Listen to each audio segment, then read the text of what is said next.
Good evening and welcome. It is time once again for CU Immigration here on WRFU LP Urbana, 104.5 FM and UPTV.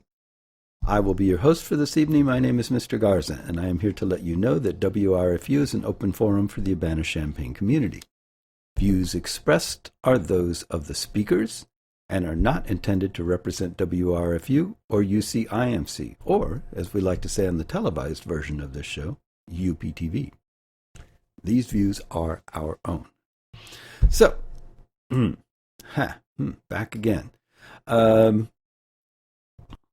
again, this is another opportunity to catch up on some older stories that we started talking about, but we missed context or further information on. So some of these might sound familiar to you, and you might go, "Oh, wait, I heard about that before." But that's what we're doing. So anyway, we'll begin an article entitled. We won't begin an article. We will begin with an article entitled House Immigration Chair Warns U.S. is Losing Talent to Canada.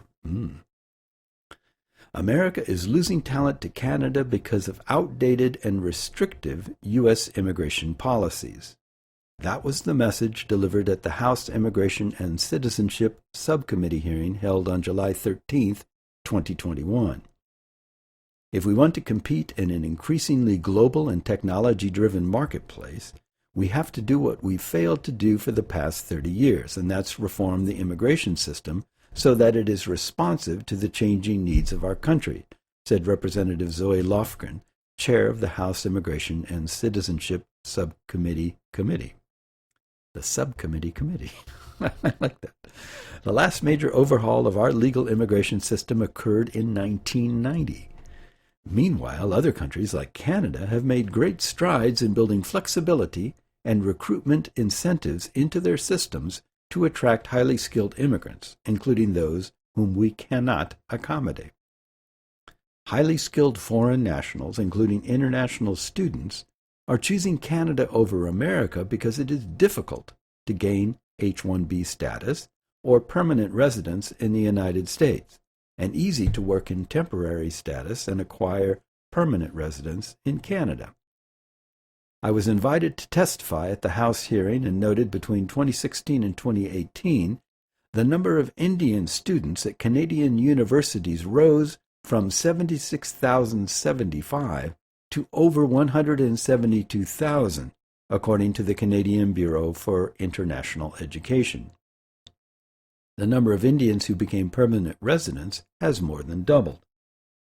At the same time, at U.S. universities, Indian graduate students in engineering and computer science fell 25% between the 2016-17 and 2018-19 academic years.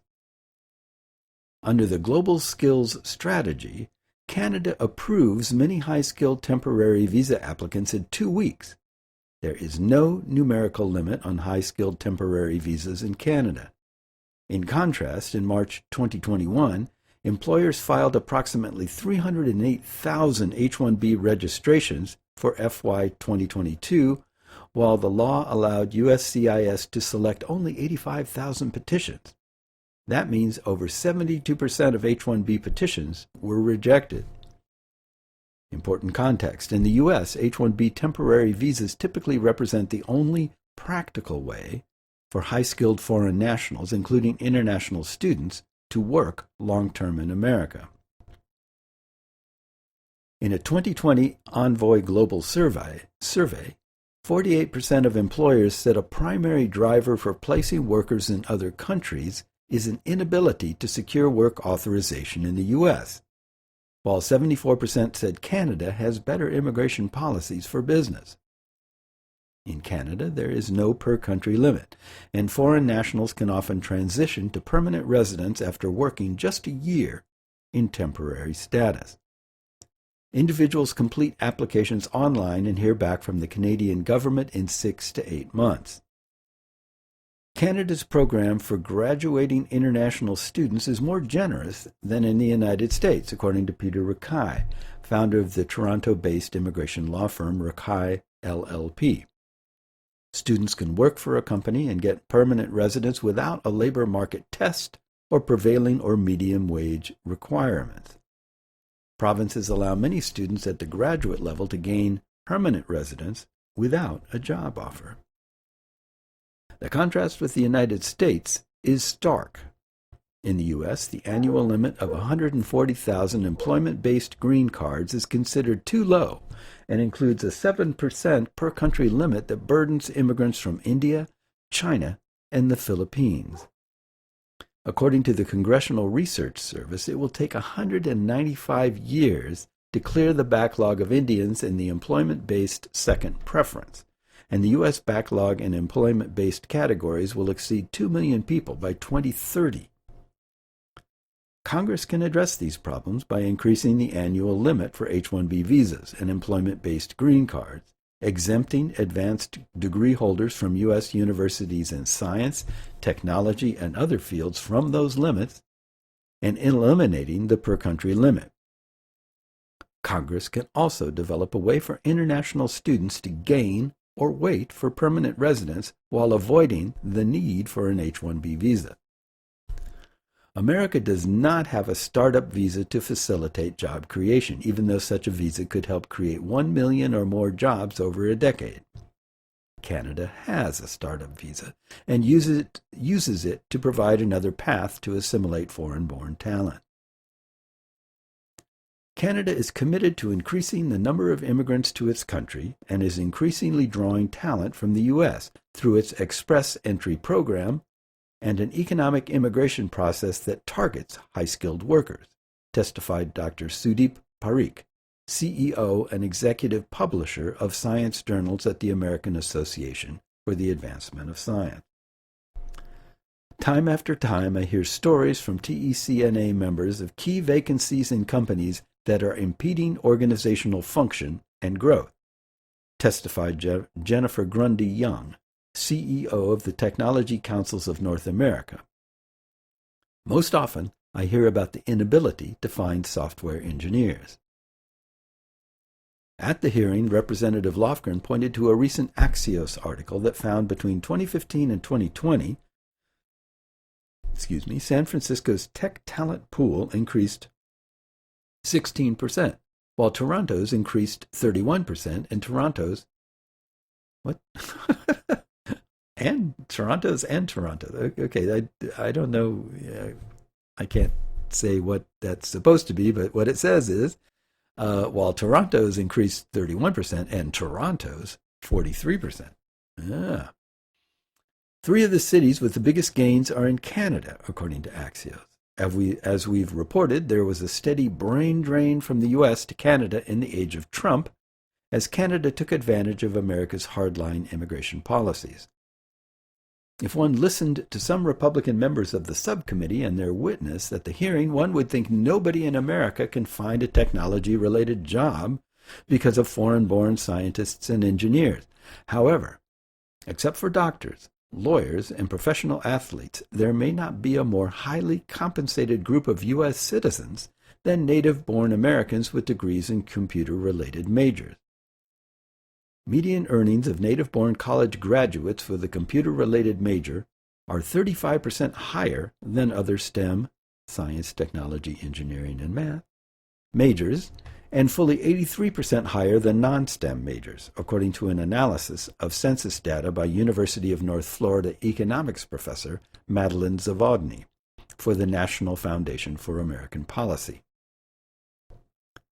The unemployment in math and computer occupations was 2.2% in June 2021, according to the Bureau of Labor Statistics, and there are more than 1 million job vacancy postings in computer operations in America, almost 20 times the number of new H-1B petitions approved in computer occupations for companies each year. Moreover, there won't be any H-1B petitions for initial employment available for companies until March 2022 or later. While some criticized the entry of employment-based immigrants and visa holders, it was immigrant Catalin Carico who produced the underlying research breakthrough that made messenger RNA possible for vaccine use. Pfizer CEO Albert Bourla, who played a crucial role in the speedy development of the COVID-19 vaccines, is an immigrant, as are many key research personnel at Pfizer, a company started by immigrants. And nearly all the key personnel who helped produce the life-saving COVID-19 vaccines at Moderna, including co-founder and chair Nobur Afeyan and CEO Stephanie Bancel, were immigrants who came to or remained in America on H-1B visa or an employment-based green card. After Representative Lofgren contrasted the differences between U.S. and Canadian immigration policies, she concluded by delivering a straightforward message. We welcome talented individuals who want to become Americans like us. So, yeah, I think that pretty much speaks for itself. I don't know what to add to that. It is counterproductive to try to close yourself off to the rest of the world, because the world is becoming increasingly globalized, whether we like it or not. If you are an isolationist and you want to build big walls around this country and keep people out, then you are fighting against an inertia that I'm afraid is much more powerful than you are. Because as technology improves, as communication methods improve, it will become more and more logical and sensible for people to connect with the people that they have something in common with, that they can work with, that they can get something useful from, give something to, and that's a globalized system. There's no reason for us to, hide ourselves away from the rest of the world, and it's foolish and counterproductive, and it's high time that we paid attention to that and redid our immigration policies accordingly. So there you go. Next article from The Atlantic. Plan Z for immigration. Let the states sort it out. A moral failing and a national shame. During his 2020 campaign, that was how Joe Biden characterized America's immigration policies in the Trump era. On his first day in office, the new president announced an ambitious reform. The U.S. Citizenship Act of 2021 would include a pathway to citizenship for undocumented immigrants. It would raise caps on legal immigration. It would increase aid for Central America. It touched all the progressive erogenous zones, and it was dead on arrival. It's such a progressive wish list that it's almost counterproductive, a pro-immigration lobbyist told me. By summer, the reform effort had stalled. Migrants were flooding the border, the Democrats were divided, and the Republicans were demagoguing, just like always. For the country, as well as for immigrants and their families and employers, the cost of our never-ending immigration crisis has been very high. Among its consequences was the presidency of Donald Trump, who could not have reached the White House without the disruptive energy that immigration unleashed. In fact, if you had to pick a date when America launched itself toward Trumpism, June 28, 2007 would be a good choice. Immigration was on the floor of the Senate. A bipartisan coalition had revived what was then and still is the logical compromise: stricter controls at the border and at job sites, more legal immigration, especially of skilled workers, and a path to citizenship. Had the compromise passed, it would have changed the politics. Jim Colby, who was then a House Republican representative representing an Arizona border district, recently told me. It would have been seen as putting the immigration issue behind us. Instead, the bill failed badly. A disappointed Mitch McConnell, then the Senate Minority Leader, said, "I had hoped for bipartisan accomplishment, and what we got was a bipartisan defeat." Before 2007, immigration had been a controversial issue, but also a normal one, susceptible to bargaining and compromise. Congress had passed major reform under President Ronald Reagan in 1986, and then a series of tune-ups in the 90s. After 2007, paralysis set in. For conservatives, the stalemate became emblematic of the country's inability to secure its borders and enforce its laws. For liberals, it was emblematic of the country's inability to deal humanely with millions of immigrants. And for moderates, it was a symbol of congressional incompetence. According to the Pew Research Center, 2/3 of the public wants a pathway to citizenship and better border control. Everyone knows what has to be done, Colby told me, but no one has the will to do it.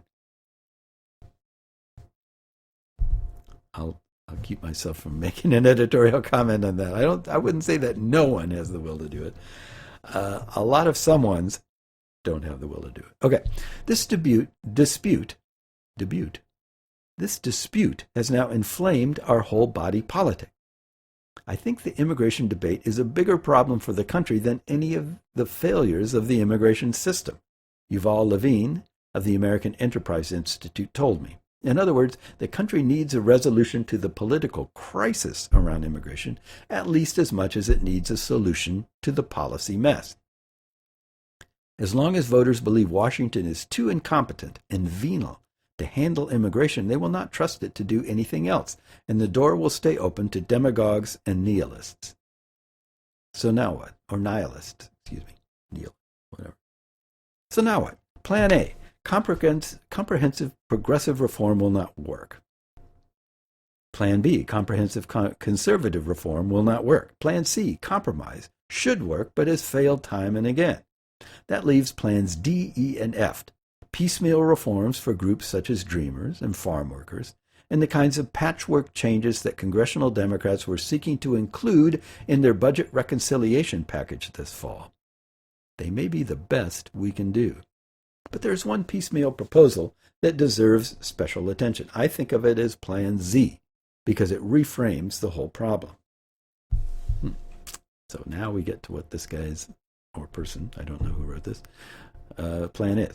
Okay, in 2019, Representative John Curtis, a Republican from Utah, introduced what he called the State-Sponsored Visa Pilot Program Act. It would have allowed a new avenue for immigration by authorizing states to sponsor people for 3-year renewable work visas. The bill found no co-sponsors and never came up for debate, but Curtis told me he intends to reintroduce it in the current Congress. Delegating immigration authority to the states is not a new concept. Senator Ron Johnson, a Republican from Wisconsin, introduced a similar plan in 2017. According to Alex Noriste of the Cato Institute, a libertarian think tank, bills seeking authority to issue work visas have been introduced in 11 state legislatures since 2008, and 3 such bills have been voted into law, but the federal government has ignored them. One problem is that people just can't get their mind around letting someone other than the federal government decide who comes and stays. You can't have individual states picking immigrants for the whole country. What about security? What about fairness? Could a conservative state discriminate on the grounds of, say, race or religion? But the idea is not really that dramatic. This proposal wouldn't encroach on the existing federal systems for visas, refugees, or family reunification. Any state-sponsored work permits would be in addition to the current number. The federal government would still vet the applications and control permanent residency and citizenship. Federal law and the Constitution would still forbid discrimination. When I asked Mitch Daniels, the president of Purdue University in Indiana and a former Republican governor of the state, whether policymakers there would participate in such a program, he replied with a prompt yes. The one thing keeping Indiana from economic competitiveness, he said, is that we don't have enough people with the right skills. Besides, he added, universities and businesses can already sponsor immigrants for visas. Why shouldn't states have the same authority? How would state-sponsored visas work? In Curtis's 2019 version, every state would have the option of sponsoring 5,000 work visas a year, plus an additional allotment based on its population, up to a nationwide total of 500,000. No state would be obligated to sponsor anyone, so states could shut their doors if they chose to. They could favor tech workers, farm workers, family members. They could even use their visas to temporarily legalize undocumented workers already living there. The only requirement would be that the visas couldn't be employer-specific, so bosses couldn't use them to blackmail workers with deportation threats, and the immigrants holding them live and work in the state that sponsored them. How would the plan prevent immigrants from moving out of state? Each state would be required to report where its visa holders live and work, and if it couldn't account for them, it would lose visas the next year. States that administered their programs well would be rewarded with more visas. In any case, immigrants who settle into jobs and communities are not all that inclined to move. In Canada, which has allowed its provinces to sponsor immigrants since 1996, and which does not restrict where visa holders reside, more than 80% of them stay put for more than 10 years. The vast majority, a government report on the program said in 2017, have become established economically with high employment rates and earnings that increase over time. Even if this system isn't perfect, the politics would be healthier than at present when the federal government is making decisions or non-decisions and the states have no voice. We've been so wrapped around the axle on immigration law and policy for so long that it might be very constructive to look at it through a different lens. Janet Napolitano, a former governor of Arizona and Secretary of Homeland Security in the Obama administration, told me. Maybe it avoids some of the hard lines that both sides have drawn. State-sponsored immigration is not a cure-all. It would not remedy Congress's deficiencies or resolve difficult questions about border control, asylum, or citizenship. What it would do is make American communities feel that they have some influence. It might dispel the rancid air that has suffocated reform, and it might begin to free our national politics from the curse of immigration gridlock. Well, I don't think it's a bad idea. I could see that being a part of comprehensive immigration reform, if there ever is such a thing. Okay. Let's move on here. Next article from The Hill. A serious immigration problem you probably haven't heard about. Well, let's see what this is. President Biden has made President Biden has made much of his intent to follow the science, but an unintended consequence of what appears to be a hasty decision on immigration policy could render U.S. science subpar, slow and uncompetitive not only on COVID, but on a host of fronts with potentially serious impacts for U.S. competitiveness and leadership for years to come.